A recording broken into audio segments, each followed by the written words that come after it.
Este sábado Yamandu Orsi asumió como nuevo presidente de Uruguay, iniciando una administración que enfrentará diversos desafíos durante los próximos 5 años. En su ceremonia de asunción en Montevideo, el líder de izquierda defendió la democracia, la libertad y la igualdad de oportunidades. La toma de posesión contó con el mayor número de representantes internacionales desde 1985, cuando Uruguay retornó a la democracia, demostrando el interés que ha generado el regreso de la izquierda, esa izquierda, después de 5 años de gobierno del centro derechista Luis Lacalle Pou. Gran parte de la atención y los aplausos fueron dirigidos al expresidente José Pepe Mujica, mentor político de Orsi. En su discurso ante la Asamblea General, Orsi recordó que exactamente 40 años atrás el país ponía fin a 12 años de dictadura. Es tan justo como imprescindible mantener intacto el compromiso con la libertad, la verdad y la justicia, señaló. Según expresó, su gobierno aprovechará la acumulación positiva de la democracia uruguaya basada en los diálogos y los acuerdos para enfrentar los principales problemas que afectan al país de casi 3.5 millones de habitantes. Y para hablar de este tema nos acompaña la compañera analista Daniela Pacheco, analista política, que es colombiana y latinoamericana sobre todas las cosas. Dani, un gusto tenerte aquí. Qué gusto estar aquí contigo, Esther. Dani, quisiera empezar hablando de esto. Tuvimos una mesa, no sé si te acuerdas, hace unos meses, sobre que la configuración política uruguaya es peculiar, porque la derecha no es tan derecha, no. y eso también permite entender este nuevo gobierno de una manera distinta. Sí, justamente mencionabas en la introducción que nos acabas de dar que es la mayor asistencia que se ha registrado de delegaciones internacionales a una posesión presidencial, y eso justamente evidencia el gran interés de las y los presidentes o mandatarios de este regreso a la izquierda por parte de Uruguay. Entre esos presidentes, justamente, si la producción me ayuda, con los tweets de Gustavo Petro, de Lula da Silva, inclusive de candidatas presidenciales como Luisa González, la candidata presidencial de Ecuador. Y justamente en su tuit, Gustavo Petro decía algo interesante, además de saludar la unidad latinoamericana, como es costumbre del presidente colombiano Gustavo Petro, le pedía al próximo presidente o presidenta de Ecuador que retomara los caminos de la UNASUR. Recordemos que la sede de UNASUR fue durante muchos años Ecuador. Sin embargo, es bastante difícil que si la presidencia de Ecuador la gana un presidente como Daniel Noboa, UNASUR regrese al país andino. Sin embargo, no tengo ninguna duda de que si lo hace Luisa González, que además saludó al presidente electo Yamandu Orsi, que también saludó a Pepe Mujica, el mentor político del nuevo presidente uruguayo, pues nuevamente la UNASUR tenga esta sede en Ecuador.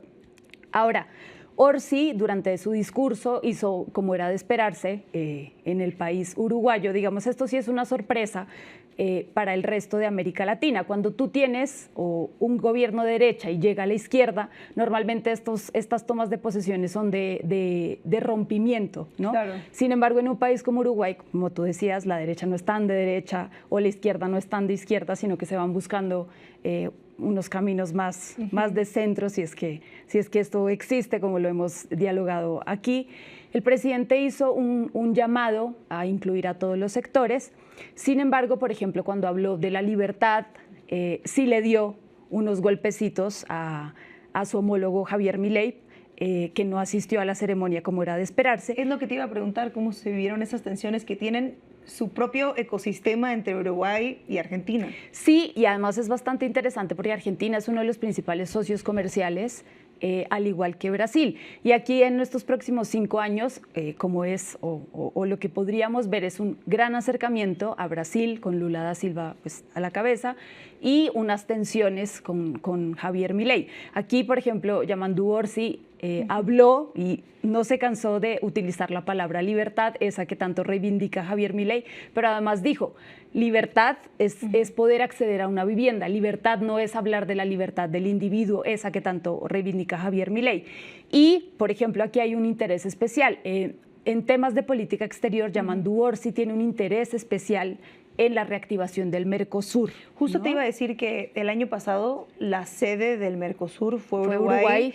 Y parte de las tensiones es que el presidente argentino, Javier Milei, dice que va a salirse del Mercosur. Sí, ahora la presidencia pro tempore de la Mercosur la tiene Argentina. Recordemos que se van rotando cada 6 meses los países, digamos, que hacen parte de esta organización. Y Javier Milei ha dicho, como bien lo dices, que va a salir en el caso de que sea necesario para firmar un acuerdo comercial con los Estados Unidos, si es que estos le llegaran a exigir como requisito salir del Mercosur. Sin embargo, para Uruguay, como su crecimiento económico, digamos, ha sido un problema durante los últimos años, ha crecido más o menos al 1%, y una de las banderas de la campaña electoral de Yamandu Orsi fue prometerle a la gente que iba a elevar de alguna manera el crecimiento económico, que además es uno de los desafíos. ¿Por qué? Él llega apoyado por un gran sector de los empresarios, pero también un gran sector de los sindicalistas. Entonces va a tener que encontrar ese balance entre ambos sectores, no abandonar, por ejemplo, las promesas de mantener los derechos laborales intactos o inclusive aumentarlos, sin abandonar esa bandera de crecimiento económico muy de la mano pues de estos deseos capitalistas del empresariado, por ejemplo. Sumando a la conversación de las peculiaridades y particularidades de Uruguay, y también me llama la atención porque fueron tantas personas invitadas, representantes de países o de movimientos sociales y políticos, es que parece que Uruguay es, digamos, de alguna manera la fantasía de lo que la derecha piensa que la izquierda debería ser, ¿no? Sí. Bien portada, moderada, dispuesta a dialogar siempre y que no sea tan disruptiva, a pesar de que viene de un proceso de reconstrucción democrática, de haber tenido un presidente que representa la disminución de la desigualdad en el país y de un cúmulo de derechos que fueron adquiriendo mucho más rápido que otras democracias, ¿no? Al mismo tiempo eso hace que sea más fácil ir a Uruguay, no sé qué piensas tú, de invitado, incluso si eres de derecha, o reconocer el triunfo de Orsi, incluso si eres de derecha, o de centro, o del núcleo conservador. ¿Esto crees que haya abonado a que haya ido mucha gente? Como que la gente dijo, Uruguay sí. Sí, por supuesto. Honduras no, Venezuela no. Y creo, por ejemplo, en ese punto que Uruguay se parece mucho a México, pese a que la presidenta Claudia Sheinbaum no fue. Que puso un tuit. Sí, puso un tuit donde saludaba también la ascensión del presidente Yamandu Orsi. Fue en su representación Lázaro Cárdenas Batel, el jefe de oficina de la presidencia, si no me equivoco. Y porque digo, además que tienen muchas cosas en común, aunque no pareciera un país que está bastante lejos de México, sí hay una afinidad política, inclusive México, como es su tradición, recibe a muchos exiliados políticos durante la dictadura argentina y se llegaron a hacer muchísimas comparaciones entre esta izquierda, digamos, no sé, soñada, como tú lo decías de alguna manera, del Frente Amplio y la Cuarta Transformación en México, ¿no? Esta izquierda que ha confluido en espacios como la CELAC, como la UNASUR, inclusive que ha mostrado resistencia en otros espacios que le son adversos, como la OEA, por ejemplo, ¿no?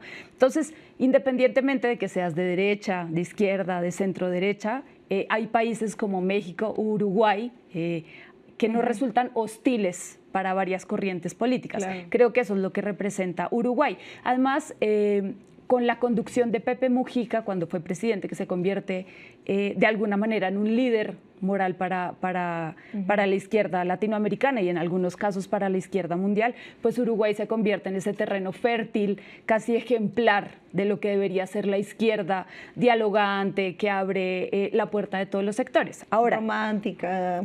Uruguay hasta el día de hoy no tenía todos los problemas que tiene el resto de los países latinoamericanos. Sin embargo, por ejemplo, una de las promesas de campaña, no solamente de Yamandu Orsi, sino de su contrincante, fue el tema de la seguridad. En los últimos años Uruguay era un problema que no tenía, empieza a vivir el tema del narcotráfico y la inseguridad se convierte en la primera preocupación de las y los ciudadanos uruguayos hoy en día.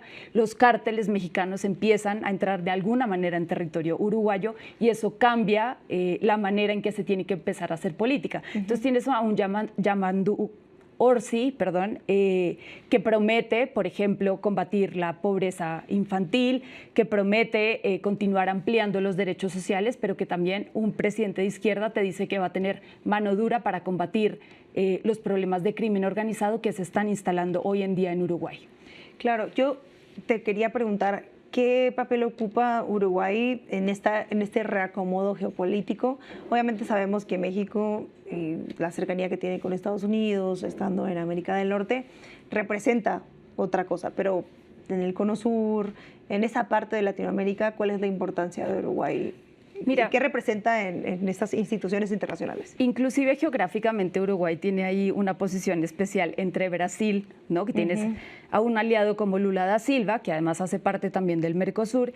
Tienes del otro lado a un tipo como Javier Milei, que también hace parte del Mercosur. Paraguay, que nadie habla de Paraguay. Paraguay, que nadie habla de Paraguay. Bueno, que además el presidente Santiago Peña, que bueno, es considerado un presidente de derecha, asistió a la posición del presidente Orsi, y además contarle a la gente o recordarle que el tratado de Mercosur con la Unión Europea, después de 20 años, se firma, está ahorita en esta etapa de revisiones legales que puede tomar mucho tiempo, pero además esto va a ser bastante importante. ¿Por qué? Tienes a una figura como Estados Unidos, a quien no le conviene la firma, bueno, ya se firmó, pero digamos la reafirmación de este tratado, donde hacen parte bastantes países latinoamericanos, incluido Venezuela, pero Venezuela no tiene voto en este tema del tratado, y una posición como la de Lula, a la que se van a sumar presidentes como el presidente Orsi, donde dicen basta de posiciones en donde nosotros éramos meros exportadores de materia prima y queremos ser tratados como iguales. Y creo que esa va a ser una posición geográfica que van a mantener países como Uruguay, como Brasil, como Colombia, que la ha tenido en estos encontronazos. El último lo hablamos aquí, claro, de Petro frente a Donald Trump, y al que muy seguramente México, con otras tonalidad, como lo ha manejado la presidenta Claudia Sheinbaum, siempre muy diplomática pero contundente. Así que Uruguay se suma a esta ola de países con posiciones bastante soberanas pero determinantes frente a otros países liderados de alguna manera por Donald Trump, seguidos por otros presidentes como Javier Milei, pues que están en la otra orilla ideológica, completamente pues sumidos o del otro lado de la autodeterminación de los pueblos. Me quedan dos preguntas, Dani. Una es, ¿qué pasaría si Argentina decide dinamitar el Mercosur hasta donde pueda, no formar parte del Mercosur, entorpecer lo que se ha construido últimamente y se queda Uruguay ahí? ¿Cuáles son los efectos?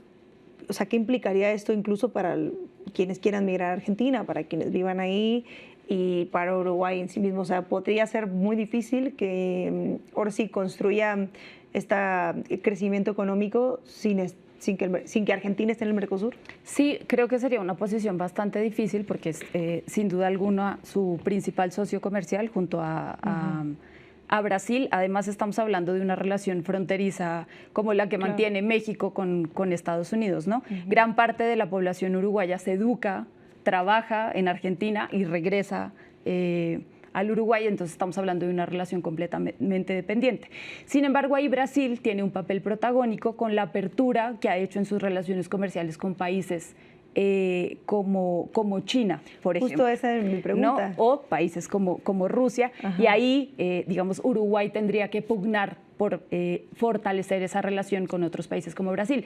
Sin embargo, pese a que Orsi de alguna manera jugó al golpeteo chiquito, sutil con Argentina, sí hay que decir que ha pedido en más de 10 ocasiones reuniones bilaterales con Javier Milei. Es decir, Uruguay no renuncia a la posibilidad de mantener ese diálogo abierto y esa relación política y comercial con Argentina. Ahora, para Argentina, ya el presidente Javier Milei en varias ocasiones ha dicho, por ejemplo, que renunciaría a la relación comercial con China. ¿Qué hizo meses después?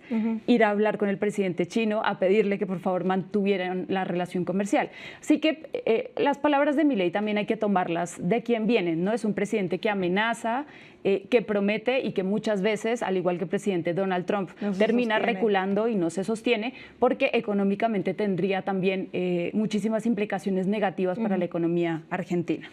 Mi última pregunta era precisamente si ves a Orsi construyendo con China, porque parte de, o acordando algo con China, obviamente sabemos, y lo hemos hablado tú y yo, que las disputas electorales en América Latina atraviesan un candidato de los intereses occidentales y un candidato que está dispuesto a hacer lo posible para que crezca económicamente su país, y eso implica negociar con un socio comercial como China, ¿no? O tener un socio comercial como China.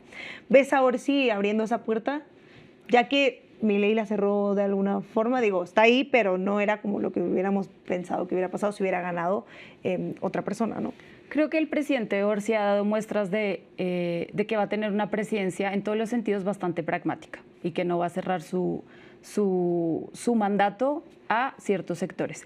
Viene de un crecimiento económico del 1%, es decir, es un crecimiento económico bastante bajo, y además de sus promesas de campaña, es no solamente fortalecer el crecimiento económico, sino abrir la inversión económica, y eso significa diversificar la economía uruguaya, que después del mandato de Lacalle Pou, la verdad, ha disminuido, y eso no fue una de sus grandes victorias, al igual que el tema de la seguridad. Así que sí veo a un presidente abriendo los frentes que sean necesarios para darle cumplimiento a esa promesa de campaña, sin necesidad de cerrar otras puertas que ya han estado abiertas, como es seguir manteniendo la relación que ha tenido hasta el momento con economías como la de los Estados Unidos y con un presidente como Donald Trump. En eso, digamos, los gobiernos uruguayos se han caracterizado por ser gobiernos bastante abiertos, bastante dialogantes y gobiernos de consenso, digamos. Eso es lo que ha caracterizado, independientemente de su tinte ideológico. Tani, pues muchas gracias por venirnos a hablar de esto, y nos vemos próximamente para seguir hablando de otras cosas. ¿Qué sigue en la próxima semana? Tú dime, Estefa, que hablamos de lo que sea. Bueno, vamos pensándolo, pero la próxima semana nos vemos, y no olvides compartir, comentar, darle clic a la campanita y decirnos de qué te gustaría que platicáramos Daniela y yo la próxima vez.